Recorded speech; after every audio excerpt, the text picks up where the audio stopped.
You could go back and talk to the young Ivan just starting out with journalism. What do you think you would tell him? That's a good question. And that's probably the first time somebody ever asked me a question I don't even know how to answer. Well, that's a good one, man. I got to give you on that because the Dr. Sports is right on point to answer a question. Nobody has ever asked me that. And that's a great question. What would I tell the younger Ivan that one started out at 21 years old or 17 years old when I was in high school?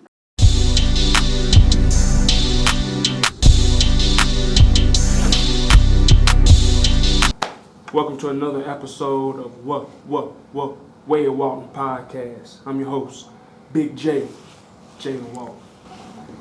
And today's guest on the show is special.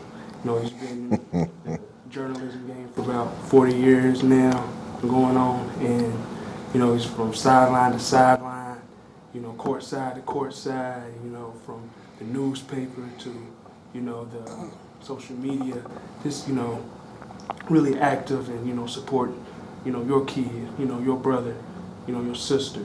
And, you know, couldn't get Dr. Dre, but I got Dr. Sports. Yeah, that's all right. Ivan Rice, welcome to the show, man. Yes, sir. Appreciate it. Appreciate you having me on here. I see your stuff all the time, and I really do like it. And I always like to help out my fellow man any way I possibly can. Hey, whatever I can do as far as voicing my opinion on things that matters. But I think you're doing a great job, and I really do appreciate you having me on here. Yes, sir. I appreciate that. Appreciate you being, you know, so fluent with it. Like just from asking you to come on and then messaging you on Facebook and everything was just so easy. Yeah, and the thing about it in the field in which I'm in, I got to interview people all the time, where it becomes maybe a student athlete or coaches and stuff. And I know how tough it is when people ask you to do things and then I want a response and nobody gives a response back as quick as they possibly can. And especially in the day of the social media where you got cell phones and you can just text and say yay or nay. And so when you ask me, I'm going to get back with you. I'm not going to sit there and just say, okay, he sent this message to me, so I'm going to wait 2 days to respond back. No, I'm going to respond. Because the majority of the time people looking at their phones anyway. Regardless of where they may be, they're looking at their phone. So I see the phone. I was actually in the parking lot texting Rebecca Long at the newspaper about something, and then that's when your message came in. I responded to you right away, and that's the way it should be. I mean, a lot of people, they hesitate to respond back, and they shouldn't, because we all know you looking on your phone, you're watching your phone. Everybody's watching their phone. So kind of break down. In doctor perspective, let's kind of dissect, you know, your career, like you know, how you started. Well, I say it probably started. I was all in the 7th grade at Southside Middle School. Everybody was into things, and myself at the time, I called myself Ivan because I was Ivan at the time. And then when everybody was doing different things in the classroom, I was in math class, and I was pretty smart in math. I made good grades in math.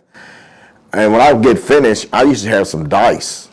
And I used to roll some dice and predict scores all around the state of Kentucky, high school, college, professionals. And I used to sit back at my desk and predict scores. And everybody, normally you see somebody rolling dice, you think they're gambling.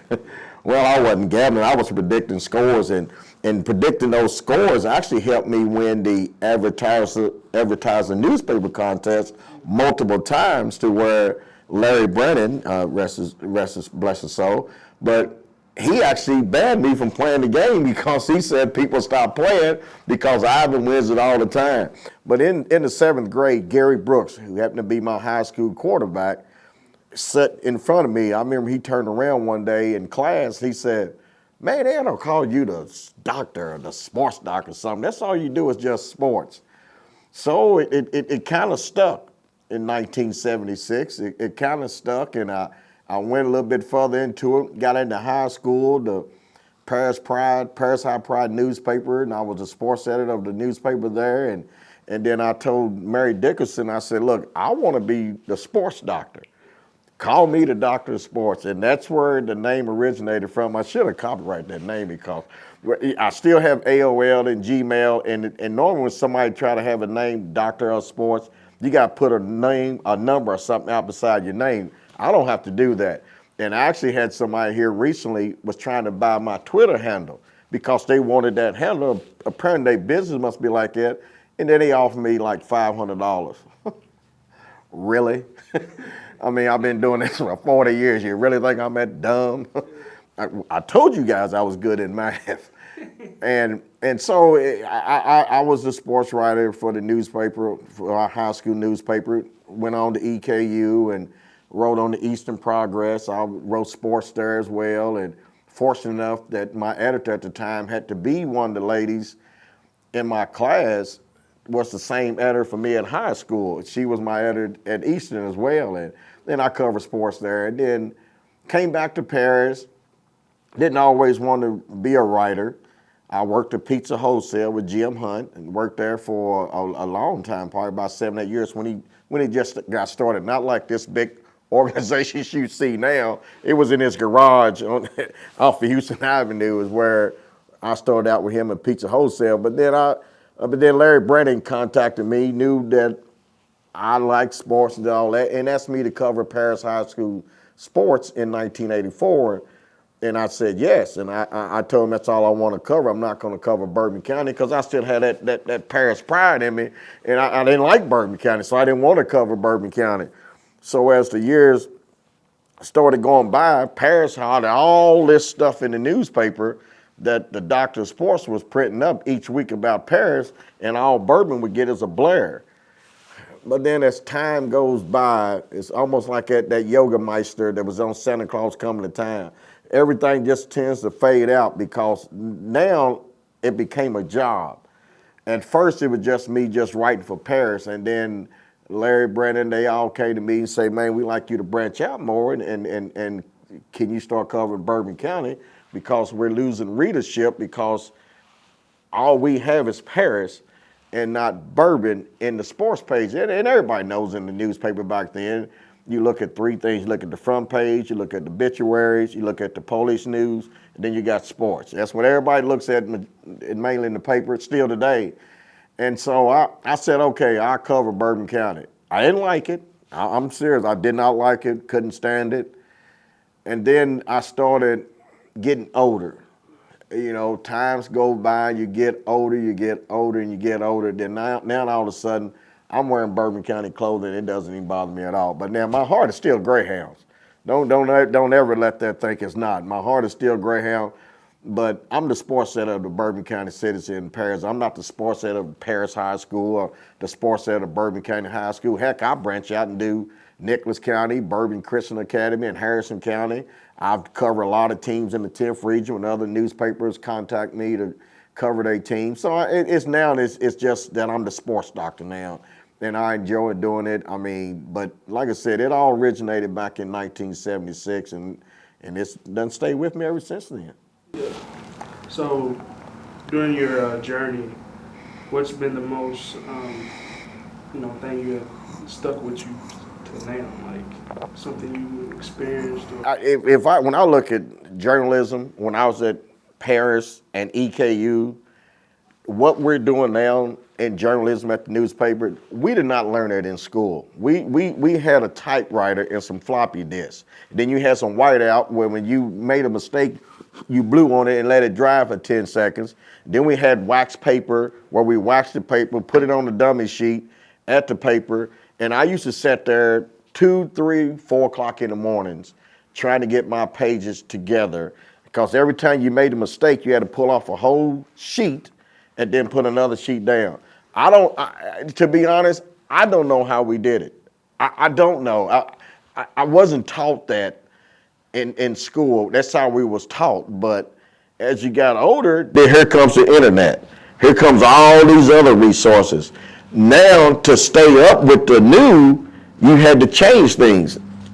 Now, did I go back to school to learn that? No, I didn't go back to school to learn that. What I learned now is all on my own, to where I used to be at the newspaper every day of the week, and this is with my Also, my other job at Geno's Former Fair, where I've been doing for 30 years, coaching youth football in Lexington for over 25 years, and playing sports myself for all these years. So it's not like I just sat home. Well, when everything changed, and you had to start going the internet way, I started changing. I started like, okay, how's this going to help me when nobody's going to teach me how to do what I need to do?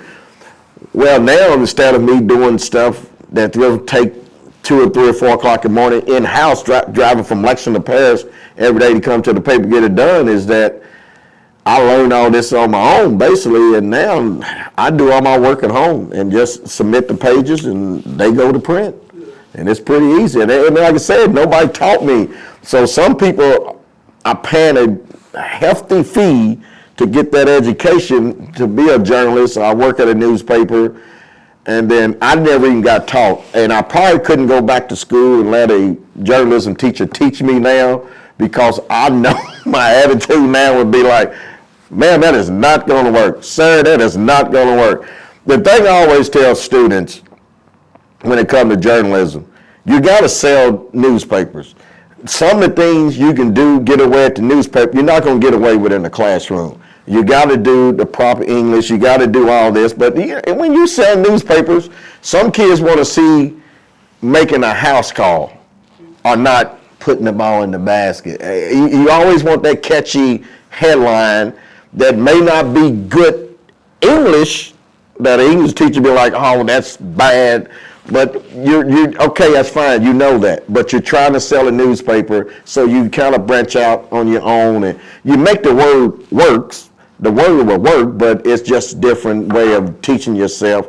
And I learned that through going to journalism classes as I got older, through the Kentucky Press Association. And apparently a lot of people like what I do, because I've won a lot of awards in the Kentucky Press Association. And then I feel really good about that. And this journalism thing has took me to a lot of places, won a lot of awards, got in a lot of Hall of Fames. And I'm really, really appreciated that the lawyer family gave me an opportunity to be the sports writer at Paris in this community, when I only wanted to do it for like 1 year, and I've been doing it for 40 years. Oh, God, Lord Jesus. It's a long time. It's time. It's time. So when did you so what maybe article, or is it just like writing about sports, or the engagement with people who come up to you and talk about the article, or what kind of led you to want to do this for like 40 years? Well, the thing about it's if nobody ever reads your work, you get burned out. You feel like nobody cares. Nobody's watching you doing what you're doing, and you feel like you're putting all this work in for nothing. And the only thing you hear from people are the bad stuff. Don't nobody compliment you when you do well. You can go a whole year and just do fine, but then if you leave out somebody's name or put a wrong name under a picture or something like, oh, you hear about that. But when you put the right name out there, put the right comments or quote, you don't hear about that. And so what keeps me going is when I get those letters to the editor, and when I get those KPA awards, when I talk to people and they address me as the sports doctor or the doctor of sports, that means they know me. Do they know me personally? Probably not, because most of the people I talk to, I don't even know who they are. They'll talk to me, and I'll be talking to them, yeah. Now as I get older, I always be like, look, I'm sorry, but I don't know who you are. Oh, Doc, man, you cover me when I play so-and-so ball at so-and-so. I'm like, oh, okay. I done covered probably 5,000 people since I started writing this thing. So it's just when people talk about your work, it makes you feel good about what you're doing. And I remember I did something not too long ago, and then I put it out there on my Facebook page, and good God, it took off on the newspaper's webpage. I remember Beck and them said, what did you put out there? Because it seemed like our numbers go up when I put some. I said, I just wrote some story, and it took off really, really good. And then you get people like, bless his heart, Homer Goins just passed away recently. He was my high school football coach, and he called me after we recognized him down at the football field that night, I still got the message on my phone, and he thanked me for all the publicity he gave me. I gave him, the school, and his football program. Recently, he said, you do a great job. I really appreciate all you've done with the newspaper and what you've done as far as covering him and his program. So it's the compliments that keeps you going after all these years, because at the beginning it was bad. Oh God, I had people that hated me. They couldn't stand the sports doctor, and rightfully so. I was very controversial. Raymond Smith would be the first one to tell you, we was at some type of function in church, and I heard, and Raymond Smith saw me there. He said, "Oh no, the sports doctor is here. The sports doctor, the most controversial sports writer in America." And I was very controversial. I mean, I talked bad about teams. I talked bad about players. I tried to make people mad at me. But what little do they know, I was doing it for a reason. Because if I was doing it right, nobody cared. See, you wasn't getting the notoriety. But when I start doing it bad, start making people mad, everybody be like, "Well, I ain't gonna buy this paper no more. I'm not gonna do it. I'm not gonna do it." See, they lied. The readership would go up because they want to see what the sports doctor says next. And that's what it was. And I loved it. But like I said, in time, as I got older, all that, it drew away. I'm making it about the kids now, and I'm not really caring about the adults. And we just blessed that our newspaper's still here, because a lot of newspapers, they're gone. I mean, they're not here no more. And we still got good readership. And I always tell people, it's good to see your name on the internet, but it's nothing like pulling that article out in a scrapbook 20 years later when their kids are coming up to play ball and say, "Well, Mom, you didn't play no sports," and you got all these newspaper articles. And like I said, you can still look at it on the internet, but everything's not on the internet. And a lot of people don't do internet, so it's pretty fun. But I do it, and I like it because of the compliments I get and people knowing who I am, even though I don't know who they are. And that's every day. That's every day wherever I go. I mean, even now at the all-age region basketball tournament over here in Paris, a couple people came up and talked to me and said, "Man, God, you do a great job announcing games. How long you been doing this?" And then some guy said, "Man, don't you know that's the doctor? That's the sports doctor. He's been doing this longer than you've been born." and so it's pretty neat that people know who you are just by your face, and I like that, and that keeps me going. But like I said, it's time. It's time for somebody else to carry us on in the future. If the newspaper goes further than what it is right now, it's time. Yeah. So what's your process in writing? Does the doctor of sports ever get writer's block, or if you do, how do you block that? It's some people they ask, and I get writer's block. We all do. I mean, you got to understand. One day I might write a cheerleading article. One day I might write a football article. One day I might write a volleyball article. Or it could be tennis. It could be bowling. It can be fishing. So that means every story's got to have a different angle. So when I'm sitting there at the crib, at home, the crib, that's what I call it, I'm probably watching cartoons just to relax. And then as I watch that cartoon, something will happen. When I say cartoons, I'm talking about Family Guy, The Simpsons, and I ain't talking about Tom and Jerry and the Fred Flintstone. Or I might turn on Sanford and Son, and I hear something. And then as soon as I hear it, bam, it clicks. Okay, boom, I turn it off, I get my computer out, my laptop out, and I go to work. And it just seems like it flows. It just flows, it flows, it flows. And then next thing you know, boom, now I got to do another story. It seems like everything just flows after that, especially when I put those previews out and you got dance team, you got volleyball, you got soccer, golf, all that happens at one time. Now you got swimming and bowling. So you got to have a different angle on how you write, but at the same time, you want to bring it out to the readers to where it sounds good. I can remember a guy, Bill T. McConnell, who obviously passed away, but I remember he said, "Man, I like what you do because you you bring out more. You put a lot out there and try to give all the kids the love. And I wrote about you too. I mean, I tried to give. It ain't nothing like waking up on that next morning when I was a kid to see my name in the newspaper. Oh, it was awesome. And then see the smile on my dad's face when he saw our names in the newspaper. And that's what I want to give to kids and the family and parents, to see their kid's name in the paper. It may be just one time, but hey, it'd been in there one time. And it's an awesome feeling. But it's just that's what my angle as far as just writing. The writer's block is going to always be there. I mean, I rewrote the Paris and Bracken County boys game 10 times before I finally, what I consider, got it right. I rewrote the Paris and Bracken girls game 10 times before what I consider got it right, because I wasn't thinking Paris would lose girls, and I wasn't thinking Paris boys would win. So my mind was already writing a story, and then all of a sudden the story didn't happen the way the doctor saw it. So we had to change up things, and that's where the writer block normally comes, when I try to anticipate something when it really didn't happen, and it didn't happen the other way. But like I said, once I turn the TV on, it could be just one word, and then boom, I'm gone. But I love doing it. It's fun. It's exciting, especially when teams win. When you get that road of just teams lose, nobody want to read no story. You get beat 70-6. I mean, so why put a big story in here and you lose 70-6? I can remember sometimes when Paris and Bourbon was bad in all sports. I used to call up the other local newspaper. Hey man, you want my articles? It's only talking about y'all team. It ain't talking about us. So yeah, it's pretty neat though, and I do enjoy that. Yeah. So speaking of like losing, so I don't know, like when I was in school, we had went 0-10.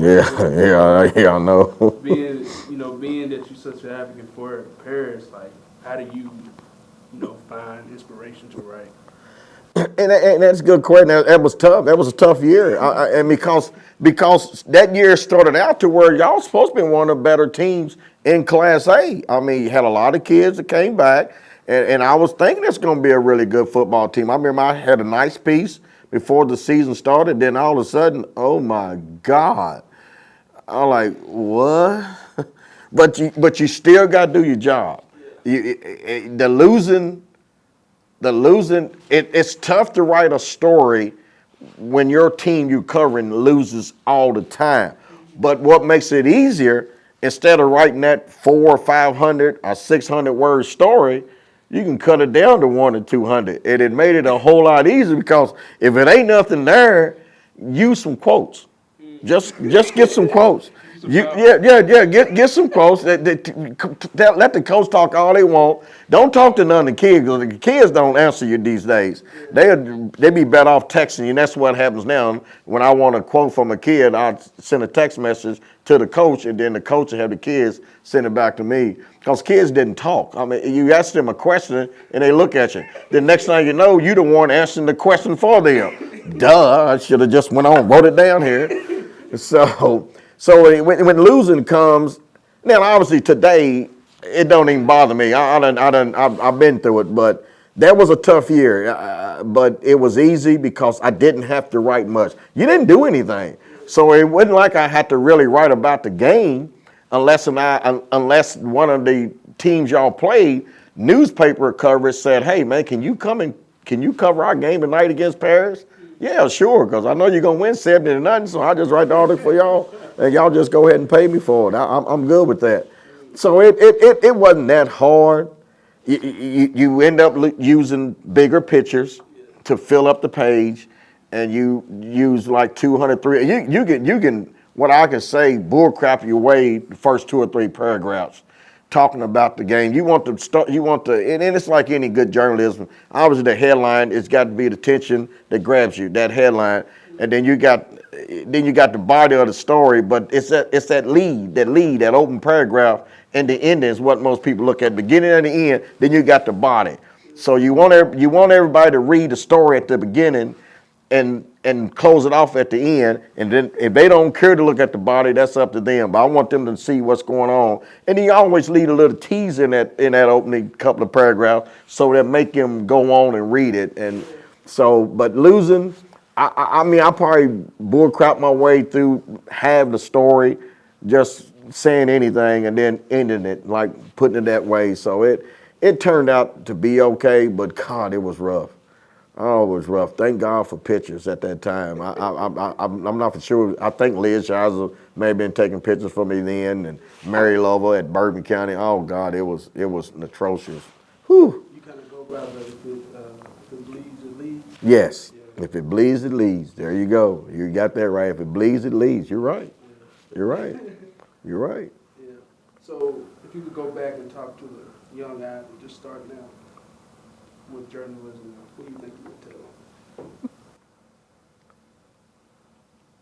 tell them? That's a good question. And that's probably the first time somebody ever asked me a question I don't even know how to answer. Well, that's a good one, man. I got to give you on that because the Dr. Sports is right on point to answer a question. Nobody has ever asked me that. And that's a great question. What would I tell the younger Ivan, that one that started out at 21 years old or 17 years old when I was in high school? I probably would tell myself I should have listened a little bit more in class. If had I known I was going to really do this journalism thing for 40 years, I probably would have tell myself to listen because, hey, this is your future right here. This is what you're going to do when you get older in life. Wasn't planning on it. So I'm like any other person. I thought I was going to, run professional track and do all that. I was an athlete. I thought I was pretty good, but obviously it didn't pan out. I forgot there's a million kids across the United States and over in seas that do asking the same thing I want.